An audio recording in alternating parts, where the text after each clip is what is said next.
welcome everybody. We're so excited to spend a quick little time with you this afternoon to share out on our successes and challenges in Washington State, licensing our outdoor nature-based programs. We've had a very successful pilot program, which led us to licensing outdoor nature-based programs in Washington State. Our pilot ran from about 2017 to 2021, and Washington State became the first state within the United States to actually license outdoor nature-based programs. By doing this, we have provided wonderful opportunities for families and another avenue and journey to truly find the right fit for their kiddo in licensed childcare. It expanded access to all of our families across the state, and that was one of the main drives of being able to do this. So I hope you're all attending the webinar you wanted to choose during this time of your day. Today we have staff from our professional development team, as well as our child care licensing team from the Department of Children, Youth, and Families, and we will offer updates on our progress through Washington State. But I think right now what we'll do is introduce ourselves, and we're going to kind of popcorn our slide delivery today. So let us know if by chance you can't hear us or if we need to slow down. We will entertain questions in the chat. So put your questions there. If we have time at the end of our presentation, we'll certainly circle back to answering as many questions as possible. And then we have a video that we would love to share with you if we do have time during our presentation today. If we run out of time, we'll certainly make sure that you have the link to watch the video. And I really want you to take advantage of that because it captures outdoor nature-based programming from the provider perspective in Washington State. So it's really worthwhile to take a look at. So I guess I'll start with introductions and we'll pass it along. I'm Debbie Groff. I have a new title, a new position with the state of Washington, but I'm the Child Care Deputy Senior Administrator. Really glad it's written on the slide because it doesn't just roll off my tongue yet. So I'm really glad to have that to read out loud. But I have been involved with the outdoor nature-based journey in Washington State since its inception of the pilot back in 2017. It is absolutely my passion place. It is what I bring with me every single day as I think about licensing childcare in general in Washington. And it is just a journey that I've been able to celebrate with the two other folks on this screen.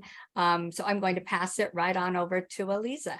Hi, everyone. My name is Aliza Yair. My current role in Washington State is as the Child Care Licensing Quality Improvement Manager. I also had the honor of being the outdoor preschool pilot specialist during the outdoor preschool pilot, and I'm happy to be here. And my name is Diane Stokes. I am not within the licensing team. I'm on the professional development team as the staff qualifications manager, and my role has been with the pilot probably since about 2018, 2019. Supporting our providers in the licensing process when it comes to their education and training, and you'll learn more about that later. I just have to say, as a former provider myself, I'm super excited to have been part of this and learning about all the other things that are happening across the other states here. So thank you. All right, well, I'm going to kick us off. So today, in case folks are not familiar with the Washington State pilot, I'll give a brief overview of that, as well as our process for developing our licensing rules. And then we'll go through some program models that exist in Washington State, as well as our progress on staff qualifications and training. And then a little bit more about our outreach efforts. So just to celebrate, Washington State was the first state in the country to have a license type for outdoor nature-based childcare programs. We really focus on celebrating how this does increase options for all families, whether they choose a center-based, family home-based, or now an outdoor nature-based program for their licensed childcare. by providing a license to outdoor nature-based program types. This allows for families who are receiving state subsidy for childcare to also access these programs. So this is, very impactful and potentially more impactful as we think about equitable access to nature-based programs, as previously they were private pay only programs. And of course, celebrating that this promotes connections to nature for more children. The outdoor preschool pilot itself ran for 4 years from 2017 to 2021. Although advocacy and organizing for the advocacy for these programs began before that, thanks in large part to our host, Kit Harrington, who it's always lovely to see. The first year of the program was really around recruiting pilot participants and establishing the partnerships that we needed to really see it through with integrity and with a co-design process. We had partnerships with tribes, folks in higher education, K-12 education, as well as some partnerships with national and international experts, including Rachel Larimore, who's also on this call today. So thank you for your input at the beginning of the pilot. In 2018 and onwards, we provided technical assistance to pilot participants, mostly around how to establish some of those agreed upon licensing standards that we had been developing together starting in 2017. We also began monitoring and collecting data on programs' compliance to those standards, as well as any injuries or incidents that occur during program hours. That continued throughout the rest of the pilot. And, we're proud to say that there really wasn't very many injuries, which was exciting to be able to report on. And just to quickly cover questions in the chat, yes, this license type is for programs who are not required to have an indoor space for programming. You do still need an indoor space for emergency shelters. Also in 2018, because we're kind of highlighting what sort of partnerships were really needed to make this a successful pilot, we also began partnering with our state's Attorney General's office. So if you're involved in creating regulations, this will be a step to be aware of. In 2019, we began providing pilot licenses for up to 10 sites. And we also dove a bit deeper into creating our nature-based competencies supplement, which is for what the adults need to know and be able to do in order to be effective professionals in an outdoor nature-based program. And this has helped to set the teaching qualification requirements and training options that we will get into a little bit later. And then in 2020, which was an interesting year, we were able to provide a final report on the pilot impacts on communities and children. And you can find more information about that on the website, which I will put into the chat in a moment. And then we also drafted another piece of legislation, our Washington Senate Bill 5151, which established outdoor nature-based childcare as a program type in our Washington state law. With regards to some of the questions in the chat, time limit for programming. So in Washington state, programs were able to run for 4 hours without a license. So any programs that wanted to offer full day or accept families with subsidy they would have to be licensed, which was part of the impetus to create licensing rules. And with regards to more about the partnership with the State Attorney General's office, so very often that was sending drafts of the regulations we were creating in the other partnerships with stakeholders, tribes, and other experts. And then the Attorney General's office needing to review and talk through some of the legal and safety implications there. A particular interesting sticky one was around the fire pits. So if you look at the Washington state regulations, it's very explicit what programs need to do in order to have campfires. And that kind of stemmed out of the needs that our state's Attorney General office was aware of and supporting us to think through. The way that we developed those rules, not including the Attorney General's office part, was we were basing it off of our aligned foundational quality standards for centers, family home programs, and school age programs.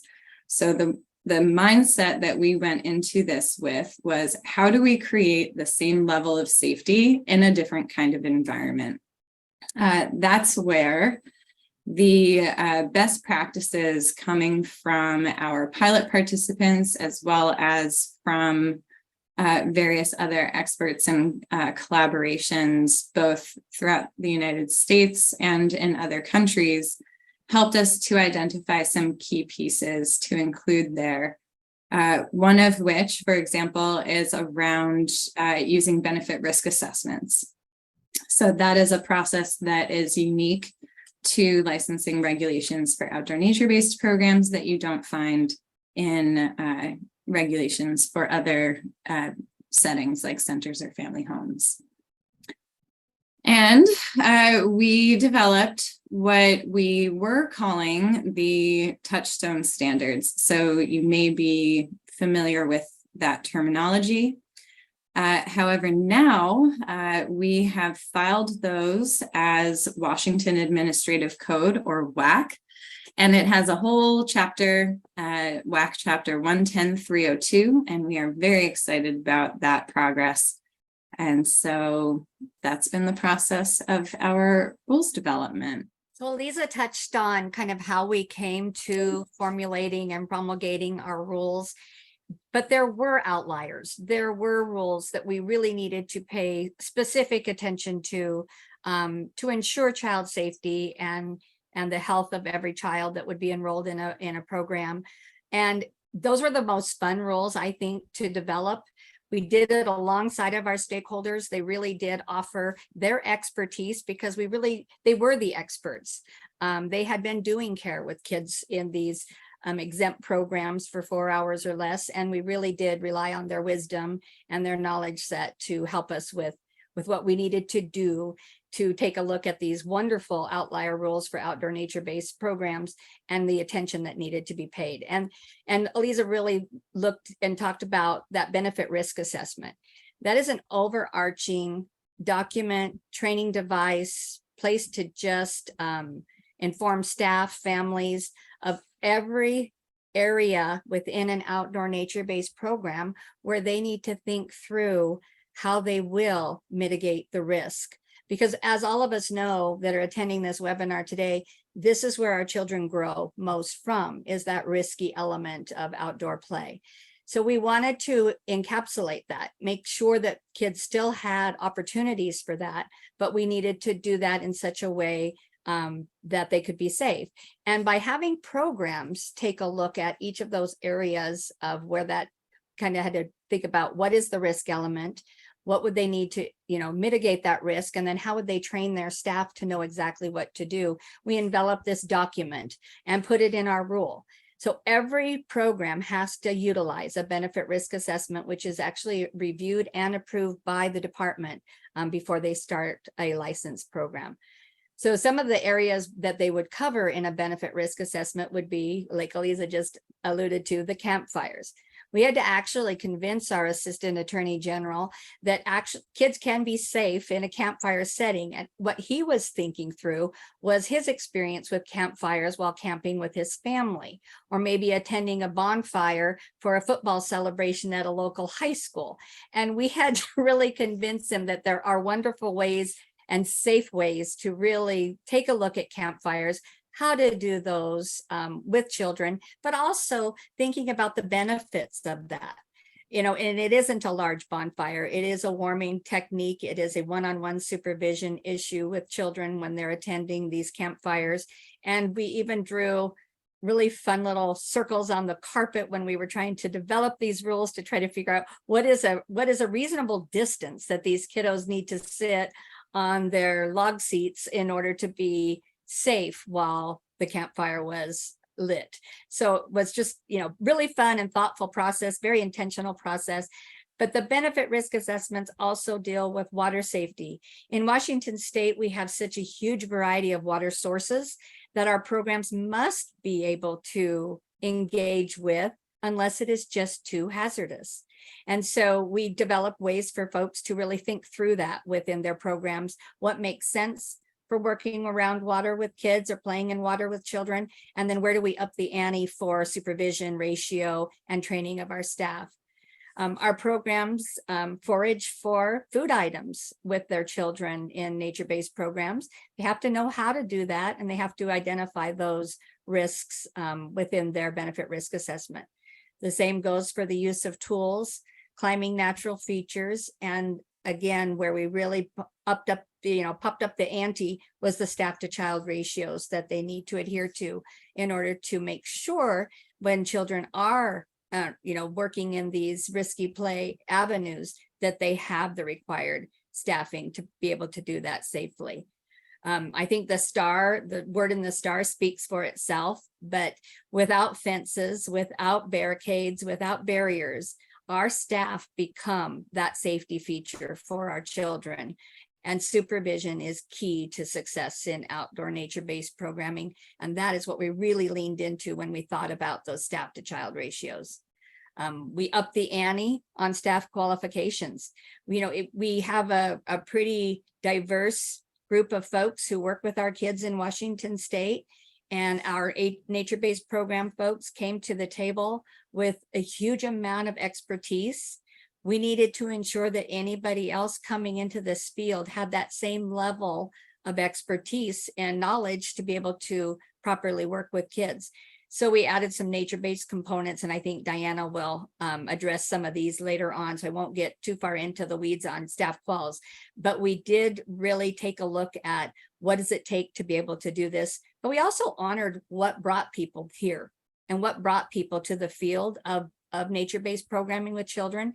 And Diana did a fabulous job of really listening and looking at curricula that folks came from within their own professional development realm. And we tried to honor that as we built a system to support Washington State. When we did the rule alignment back in the day with the pilot, we were just dealing with preschool kiddos. So our age range was very simple. But when I think I blame Aliza a lot on this, but because it was so successful and she wrote this fabulous final report, legislators said, you know what, you did such a great job with the preschool kiddos. We're going to let you do this with school age kids as well. And we didn't get to pilot that. So what we did is we took our knowledge back to what we already knew was safe for school age kids within their own standards, and then took a look at how to deal with those outliers for our school age kids, as well as what would a program look like that might have mixed age groupings. And before we move on, I just want to add to that legislators did see this, and we had legislation passed not within our state agency, but for OSPIs, or the ones that work with our K-12 schools, that they are now tasked with incorporating outdoor nature-based learning within the K-12 system. So it's catching on here in Washington, and it's really exciting to see. Okay, I've seen a few things kind of pop up in the chat, and I'll talk a little bit about the different types of program models that we have in Washington State. This has been a really fun adventure to go down with providers, because some of them have come from a pedagogy of being outside all day long, where others have a very successful blending of programming, where they are in programming maybe half of their day, and then half of their day they might go into their licensed childcare center, family home, or school age program. We have some really good opportunities for kids to spend a bulk of their day outside, but also go inside when it's really necessary in that program, maybe for napping, different things that kids are just a little more successful in. Now, it doesn't mean they always have to go indoors for napping, and I'll talk about that as I talk about the all-day outdoor programs. Right now, we have folks that don't have a shelter except for the use of emergencies, or what we would call meeting bio needs for kiddos. And bio needs means toileting, hand washing. So we don't have to license a structure or a facility if they're only going to use it for emergency purposes or to meet bio needs for kiddos. But if they're going to use a program, a facility for anything beyond that, that looks more like programming, then we need to license it, and we hold those programs to the same licensing regulations that we would for any other family home, center, or school age program. A few of our programs are what we call backpack programs, meaning that when they are in the forest or the park, they don't necessarily have to have a permanent classroom location within their park structure or forest structure. They may have a general meeting spot for families in the morning, and for drop off and pickup, so that families know where to find them. But also families also know, because they post this, where they might be going on their walkabouts or their explorations on any given day, so that families can find their kiddo if they come to programming before the end of the day. But in these backpack programs, staff are carrying their whole curricula on their back. Kids also help in this. They carry a bulk of the program and for their individual needs on their backs, and they just explore the different areas that they've lined out for us to inspect and ensure that they are safe for the kiddos to spend time in. And they map this out again so that families know which kind of programs or which kind of areas they're in for a given day and where they can find them. But also, each of these areas are also licensed under the benefit risk assessment. So we have a few very successful backpack programs. We have a few farm-based programs, which has been very, very fun for me, because this is kind of where I come from in my world. But we have had opportunities for children to engage with the farm animals, domestic animals, plant life, gardening, all sorts of things. And this has been a wonderful opportunity, because not a lot of our children have access to these types of experiences during their given day.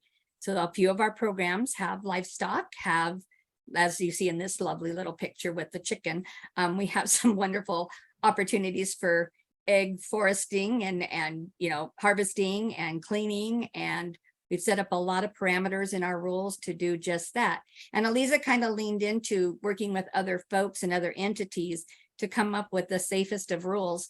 And in this situation, we actually worked with Washington State Department of Agriculture. So we went to them to help us understand, what does it mean to keep kiddos' feet clean and from cross-contamination issues from fecal matter from chickens and into their other play spaces. And also, what does it mean to clean an egg so that our children could enjoy eating those eggs if done in the correct way. So we've learned a lot about our different programs. I'm seeing a ton of chats coming through with how do we blend these, and how does it work to have two different programs in two different locations. I'm going to kind of keep moving on, because maybe we can explore some of those questions towards the end. But I think from what your questions are showing me is that right now the sky's pretty much the limit on what we will think through when licensing an outdoor nature-based program. So as long as we can have a program meet our standards, we have been able to license them. We have not had to turn anyone away from a licensed possibility unless they didn't have the appropriate square footage for the operation of their nature-based program. So we have a couple things that we have to consider within our standards. One is that if you do have what we call a permanent located classroom, that those classrooms have to have 75 square feet per kiddo, but you also, above that, have to have 4,000 square feet per child in the program. So that means you have to have access to the entire park or a large portion of the park in order to meet the needs of the children, of course, leave less of a carbon footprint in our programs. And then, of course, just ensuring that we've looked at that 4,000 square feet and we're able to license that. It kind of moves me right into this next topic. And this is probably, if we think about the challenges that we've had to face in licensing outdoor nature-based programs in Washington, that one of the biggest ones have been this communication or this partnership with a public park or public forest. When people own their own property, they have a much easier path of changing things, doing, utilizing portaloos or porta potties without having to run through a lot of different approval systems. But when folks are operating in public places, we also built a rule around the need for a land use agreement. And these were kind of thought through the pilot, kind of revamped when we started some transitional licensing of our programs. And then truly we heard from our providers to say, hey, I'm not an attorney. I don't know what it means to have a contract and to formulate that contract, but I know you say you have to have one, Debbie. What does it mean to use a land use agreement and to implement that agreement? And so what we did, and I think it's going to be hosted in the chat, or it was attached to this presentation, is we came up with a sample land use agreement to support our providers in starting that contract language between them and the park owner, regulator, or whoever they needed to kind of develop this partnership. The reason for the land use agreement really came out of a couple different sources. One, liability. There was a huge issue of liability for public land folks of who's responsible if something were to happen during a licensed time period when these kiddos are on site in our public park. The funny thing is, as on the other side of the state, we would have folks say, it's a public park. Anyone can be there at any given time. So what do you mean I have to, formulate a contract, and why does that have to happen when anyone can go there? So the other thing that we had to kind of talk through with our parks folks and our forest folks is that this is a contract that we need in place to ensure that our families know that this program will be there for their kiddo, that they have the assurance that once they enroll their child into a program, that program's going to be in existence, something that family can count on, not only for their child's welfare, but just for their own family makeup, so they can go to work every day for the year. So we had to, really kind of drill down into some language that kind of helps support the program's ability to just be in a spot in the forest.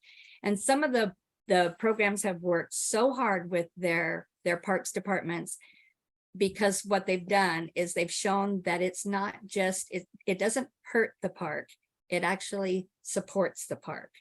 And the way it supports the park is just, I can't even list all the ways, but I'll list a few of them. So one of the things it does when you have a licensed program in a public setting is it lets the entire community know they're there. And that's a spot for them to think about for their child. So that's huge.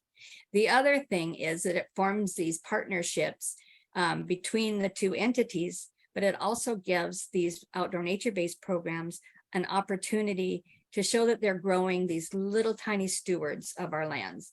And these kiddos are doing a fabulous job of not only being in the park, but making the park or forest a better place. And our parks are recognizing this, and our forests are recognizing this. And so they're really embracing this opportunity, because it allows them to even share out to their folks that we're not leaving, even if it's a size 2 shoe, a very large carbon footprint on the earth, but these little guys are actually out there, within their daily structure, whether they're nourishing the plant life, whether they're picking up the trash, whatever it is that they're doing as a portion of their day, to just make that a better place. So if you're interested, take a look at the land use agreement template that we have to offer. It was probably the #1 ask out of our licensing process from our providers. And we're really glad that we could come up with a sample for them to start that journey with their parks. Okay, and since the pilot, my team, the former professional development team, has really partnered with licensing to expand available resources to support these outdoor nature-based providers. One of the things that we had to do was understand that when it came to professional development requirements, that this was kind of a new territory, just because while this is happening nationwide in other countries, there weren't many traditional professional development opportunities. And one of the areas that we started with was, as Aliza mentioned earlier, is we have the nature-based learning competencies. So in Washington, while we do reference the NAEYC competencies, we have our own within our state. It was very much based on early childhood education in a structured environment. So those family home programs and centers, and then we also had it for school age programs. So we recognized the need, I think it was about 2018 when we started the core competencies, and we began to evaluate what was missing. So there was a lot about ecological understanding, the connections with the tribal communities, as well as land acknowledgement, and there were some areas missing. So with the partners during the pilot, we co-designed these core competencies to create a supplemental guide that would be very specific for outdoor nature-based programs. And this really leads and provides us a foundation when it comes to other professional development supports.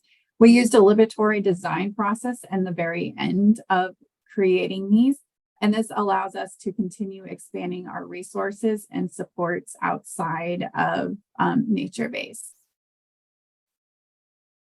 So some of these areas that we continue to enhance and incorporate outdoor nature-based programs is in Washington State. We have what we call a trio as our business practice. This includes our licensing orientation, a training on accepting subsidy, as well as how to use an electronic attendance system.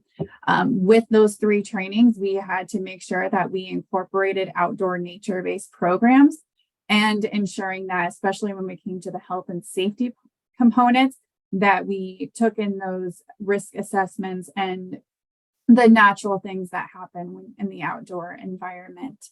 Additionally, in Washington State, we have an initial training for most. It's called Childcare Basics. Well, we had to expand on that because there's a whole section that is on health and safety, and it's completely different, again, in an outdoor environment versus that indoor environment. So that is currently in the works as we continue to support these providers. In May of this year, we implemented a statewide 10-hour foundational training. And this is a great way for individuals, even outside of outdoor nature-based programs, to learn more about what it entails to be part of this. This also meets a specific outdoor nature-based hiring training requirement for our lead teachers, and it allows others to find out more about this, or so that they can incorporate more outdoor time in their program. And again, we're continuing to revise and incorporate more of outdoor into our existing trainings, and we continue to partner with others in the trainings that are offered by our community partners. Lastly, we also did some education development. I saw we had a shout out here about another opportunity for training at the University of Cincinnati. I know the University of Minnesota Duluth is offering things as well that I've heard this week. Here in Washington State, when it comes to early learning, the school age WAC, we align our outdoor nature-based competencies and looking at which ones that we are offering. So right now, individuals have to meet an outdoor nature-based training or education requirement.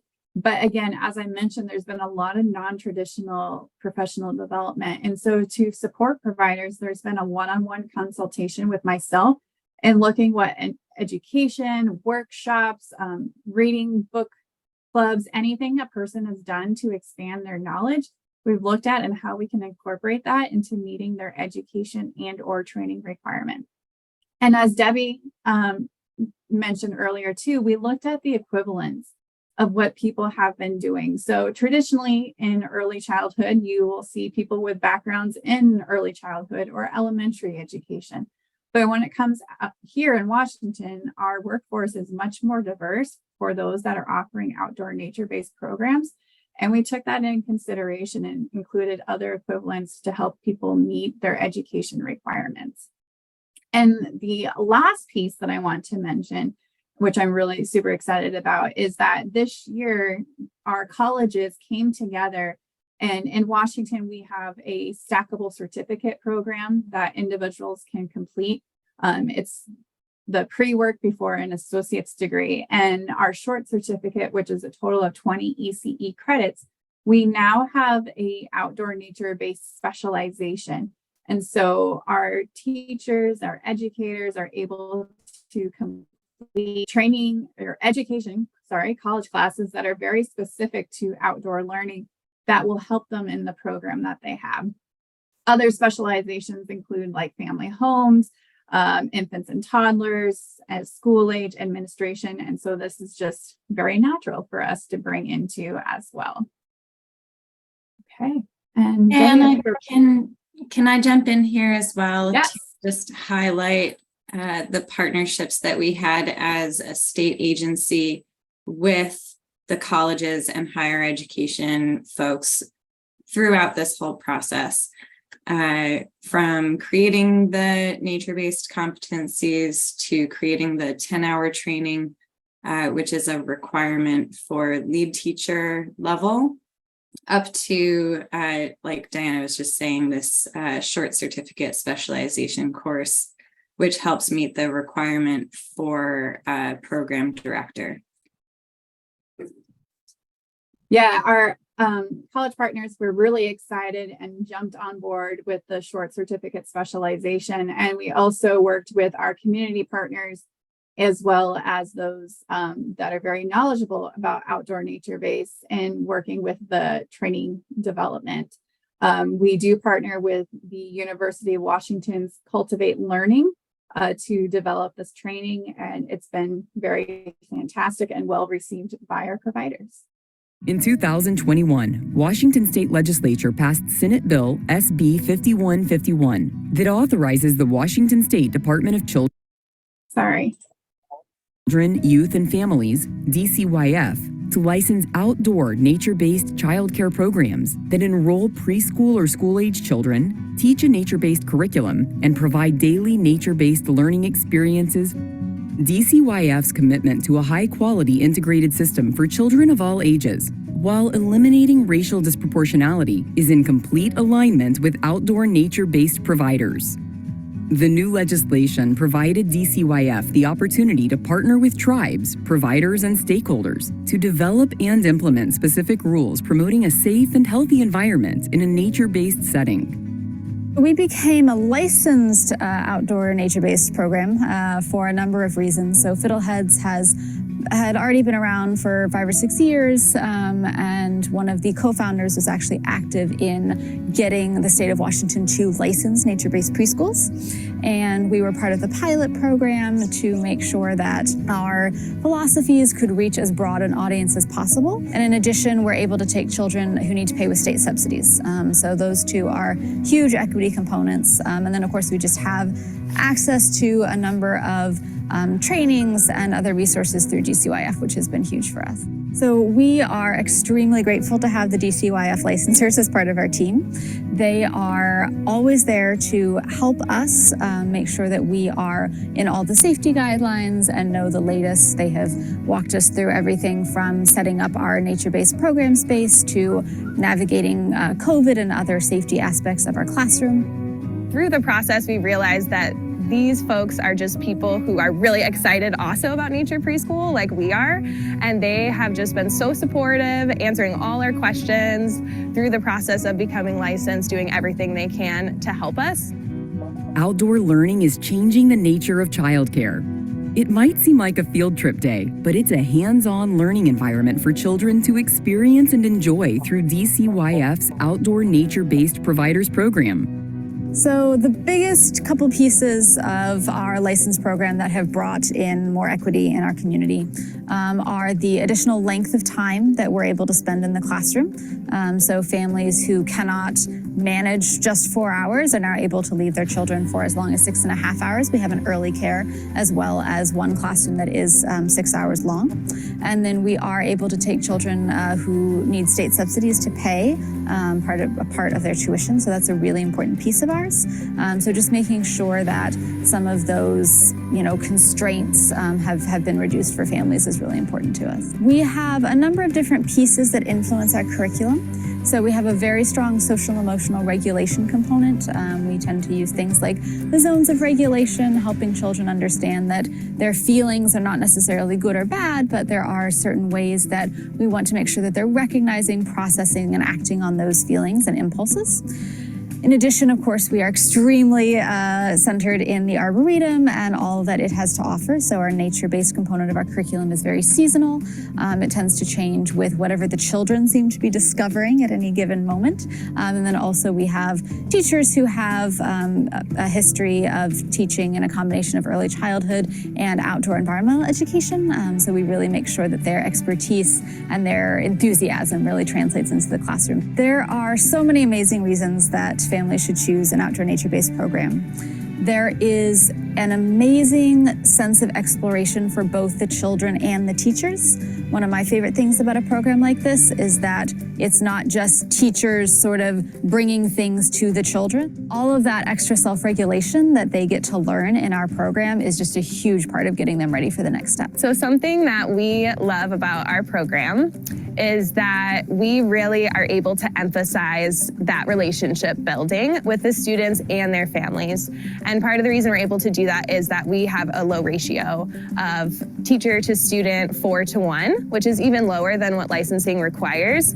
And we want to do everything we can to maintain that because we feel it gives us a lot more opportunity to develop that one-on-one connection with each child and with each family. So we want families and students to feel supported and loved and seen in every way that we can. And we feel that that low ratio and our emphasis on that family communication piece really helps us do that and helps us support the whole child learning by supporting their family and knowing their family really well as well. So here at the Arboretum, as part of the University of Washington Botanic Gardens, we have this really unique opportunity to have not only 3 beautiful classrooms, the Arboretum itself to walk and explore in our time with the children. We have amazing resources from the University of Washington. So for instance, we get volunteers and interns from the College of the Environment and the College of Education and things like that. Because we are in a public space, our program, our paths, are open to children with their families outside of class time. So we have a lot of families who will come here on the weekends or stay after school a little bit, and then the children become the teachers. So they have this amazing sense of ownership and stewardship in the space that we hope will last them a long time. In outdoor nature-based programs, nature itself is a teacher. Children learn from the natural features, just as children learn from traditional indoor classroom opportunities. These organic learning opportunities prepare our kids for kindergarten and their lifelong learning adventures. Additionally, outdoor nature-based programs are a viable business option for licensed providers who do not have a home, facility, or school building to operate from. The benefits to outdoor learning are almost innumerable. So outdoor nature-based providers are programs who are providing either largely or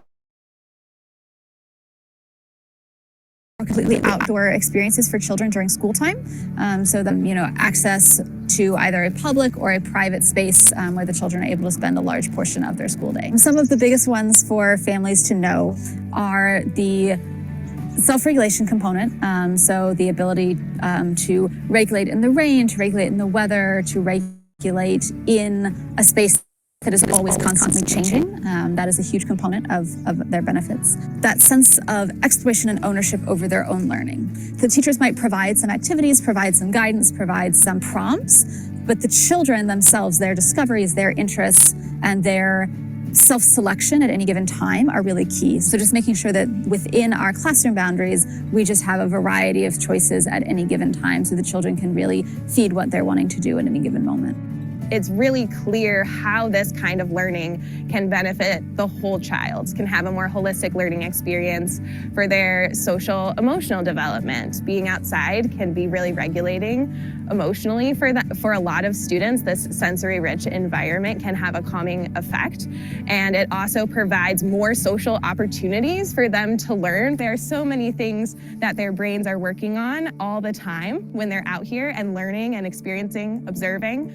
So it provides a lot more opportunities for that as well in this sensory-rich, ever-changing environment. It's really special for them. So a huge component of outdoor nature-based preschool is the understanding that a lot of children who have had some kind of challenges in a more traditional setting will often thrive a lot more in a setting like this. So we want to make sure that they are able to feel the breeze on their face, are able to ground themselves, against the stumps and against the soil, are able to really feel connected to that space, and just to be able to experience all of those healing and also healthful benefits of nature. So we have had lots of students who a traditional setting wasn't as good of a fit for them, and seeing them grow and blossom here has been something that's been really rewarding for us as educators. And here we can give them so many more yeses, so many more safe ways to express themselves and their emotions and their excitement and their frustration, everything. There are so many reasons for providers to consider an O&B program as a business option. If they are already largely outdoors but are not licensed, we would strongly encourage that for the equity component. There are so many amazing resources available to you once you've connected with the licensors. In addition, if they are sort of starting from scratch and just kind of considering in a broader lens where they want to go, as just a business model, a lot of families have in the last few years really become aware of the benefits of outdoor programs. So that is definitely, we've seen a huge uptick in what families want, and we're seeing a lot more outdoor time from that. There's just an atmosphere and a magic to it that is really hard to replicate in an indoor setting. It does definitely seem intimidating at first, and there is a lot of upfront work. And the licensors are super on your side and there to support you. And for us, it has opened so many more doors to this larger support network and community than we could have ever imagined, especially as a small school. It's been really huge for us. So it was definitely worth it. And we're really glad we did it. Outdoor nature-based programs are helping create stewards for our communities, our state, our country, and our world.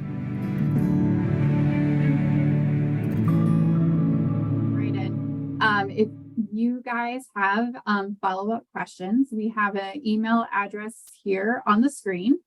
You can definitely reach out to Debbie and her team. But I know there's some questions and comments in the chat, Debbie.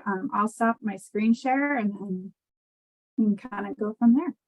Okay, I'll give a really quick before we go to questions, just so you know where we really are in Washington State at this moment. I had to write these down because it changes every single day, but I wanted to tell you just where we are with our licensed programs and how many programs we have. So right now we have 19 licensed outdoor nature-based programs. 3 of the programs have been with us since the pilot started. So I think that's something to really kind of celebrate because they've hung with us through this whole thing. So that's been very cool. 3 of our 19 programs serves preschool age students only. 1 of our programs is specific to school age children, which is kind of fun to see because it's a whole different makeup when you're serving kids ages 5 to 13 and the adventures that they get to embark on. But the bulk of our programs are mixed age, and I think our programs have found great reasons for doing that, because they get to serve a family needs better, because they get to have the preschooler in that family as well as a school age kiddo spend their time in the same program. 6 of our programs are what we call hybrid programs, where they have a partnership facility. And one of the questions that I saw earlier was, do you have to have a partnership, or do you have to have a licensed program to have an all-day program? And no, you don't. You can have a full-day program. And in Washington State, full day means up to 10 hours.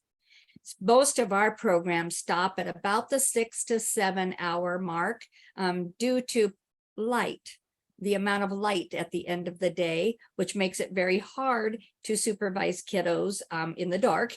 But also, it's really what they have found that children are most successful with is about that 6 to 7 hour mark, especially the younger kiddos.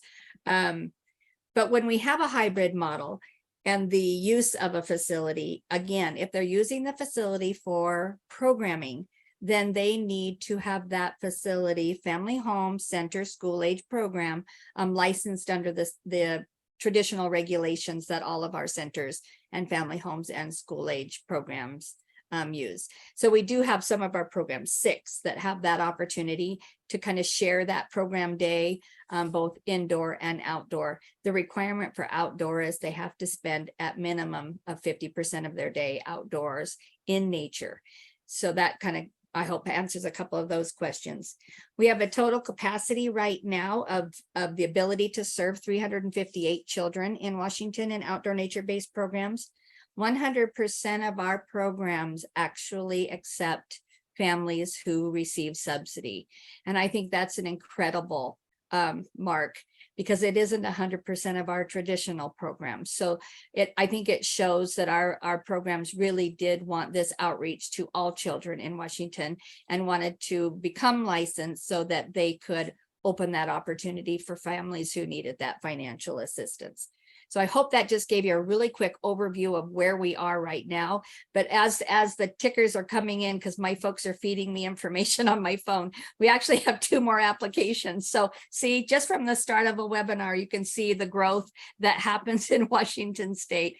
And I think that one of the reasons that Aliza just keeps looking at me and we keep smiling is that this is an actual dream come true for many of us that have worked in this process along the years. And this is exactly where we know our children need to be. This is exactly the type of avenues we want to put out there for families, because the kids are so successful in these nature-based programs. And we've learned so much from our stakeholders. I saw a few chats come in about partnerships, and the partnerships that we established in building outdoor nature-based programming in Washington started in the pilot. And we needed to reach out to folks. We needed to try to figure out who's been doing this type of work and who's been successful and who's had pain points along the way, so that we could really understand what it takes to run these types of programs.